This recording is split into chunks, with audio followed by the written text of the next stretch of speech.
গাছ কিভাবে সতেজ রাখা যায়, এই জন্য আমি ইউজ করব ইপসম সল্ট, আর একটা বোতল, স্প্রে বোতল লাগবে, আর ওয়াটার।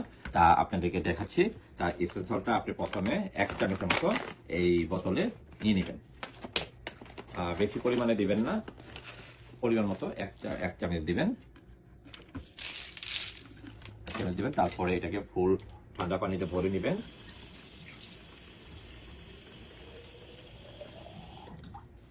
তারপরে এটাকে ভালো করে মিক্স করে আপনারা এইভাবে স্প্রে করতে পারেন প্রত্যেকটা গাছে। এই যে যেখানে আমি দেখাচ্ছি, এই যে আমার মানি প্ল্যান্ট গাছটা আমি স্প্রে করছি। দেখেন এই গাছগুলো এখন দেওয়ার সাথে সাথে দেখেন কত সতেজ লাগছে। তারপরে এই গাছটাকে আমি প্রতি সপ্তাহে একবার স্প্রে করি। তাতে দেখেন আমার এই মানি প্ল্যান্ট গাছটা এত সতেজ, এত হেলদি, দেখার মতো গাছ। চিন্তা করা যায় ইনডোর প্লান্ট এত